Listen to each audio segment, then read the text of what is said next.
Israel versus Iran, Day 3. War intensifies as missiles strike cities, oil refineries burn. Full report. Tel Aviv, Tehran, June 2025.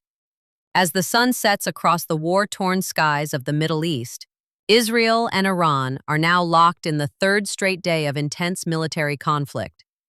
What began as targeted operations has escalated into a deadly exchange of missile strikes, with entire cities now reeling from the aftermath.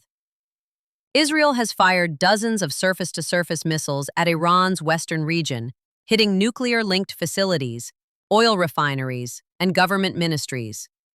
Among the most heavily damaged sites, the Shan oil refinery near Tehran, which is now engulfed in flames according to satellite imagery. Iranian cities hit, over 100 dead, crisis deepens. The Iranian government has confirmed that more than 100 people have been killed in the last 72 hours, with hundreds more injured. Emergency shelters are being set up in mosques, schools, and metro stations, while rescue efforts continue amid damaged infrastructure. In retaliation, Iran has launched waves of ballistic missiles and drone attacks on key Israeli cities, including Haifa and Kiryat Gat, leaving at least 10 Israeli civilians dead and many more injured. An apartment block in Bat Yam was destroyed in a direct hit, one of 20 buildings now scheduled for demolition due to structural collapse. My 76-year-old mother was injured. There was dust, smoke, and screams everywhere, said a Bat Yam resident through tears. I'm trying not to cry. Israel strikes key Iranian sites, war objectives unclear. Israeli Prime Minister Benjamin Netanyahu warned that Iran would face a heavy price for civilian deaths and hinted that Iran's regime might not survive the conflict. He told American TV, "This regime is weak. They have only their nuclear program and missiles. 80% of the people would throw them out today." Israel says it has now occupied Iranian airspace for nearly 3 days, hitting 80-plus targets, including nuclear research sites, Revolutionary Guard facilities, and the Justice Ministry in Tehran. Notably, Israel claimed to have killed the head of Iranian intelligence, Mohammad Kazmi. Social media shows real-time war footage, despite Iranian bans. Despite Iranian warnings not to record videos, social media is overflowing with clips of explosions, missile strikes, and drone interceptions. From dashboard cameras to rooftop mobile footage, Iranian civilians are documenting war in real time. "We had no sirens, no warnings," said a Tehran woman. "This reminds me of the Iraq War, but back then we had some way to prepare. Now, it's just chaos." UK deploys fighter jets to Middle East.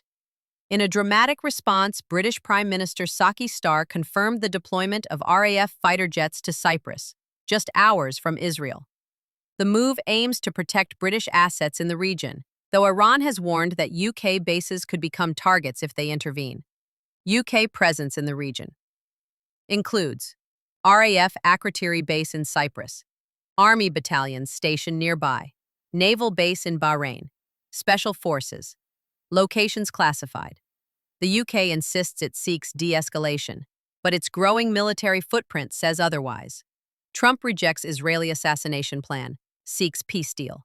Former U.S. President Donald Trump has revealed he blocked an Israeli proposal to assassinate Iran's supreme leader, Ayatollah Ali Khamenei, according to U.S. officials. Have the Iranians killed a single American yet? No.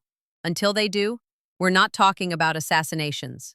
Trump continues to call for a peace deal, suggesting that the conflict might accelerate nuclear negotiations rather than destroy them. He added, "If we're attacked, the full force of U.S. military power will respond like never before." Is regime change coming? Or more bloodshed? While Netanyahu hints at regime change and exiled Iranian figures like Reza Pahlavi call for a new era, many Iranians remain skeptical of outside intervention, even if they oppose their government. "I don't support this regime, but when Israel attacks, we unite," said one Tehran citizen. Global consequences loom. Oil, markets, and peace at risk. Oil prices have spiked due to refinery attacks. Middle East airspace is becoming a no-fly zone. G7 nations meet in Canada to address the crisis. Nuclear deal talks have stalled again. Stay informed. Subscribe to IQD2 VND News. We're reporting daily updates on this escalating conflict, economic fallout, and global reactions. Subscribe and tap the bell for 24/7 global coverage. Breaking, Day 3 of the Israel-Iran war. Israeli missiles have devastated Iranian cities, nuclear sites, and oil facilities, including the Shan refinery. Over 100 Iranians and at least 10 Israelis are confirmed dead. In a major revelation, Trump rejected an Israeli plan to assassinate Iran's supreme leader. UK and US forces are moving into position. What's next in this unfolding global crisis? Watch the full update now and don't forget to subscribe for ongoing coverage.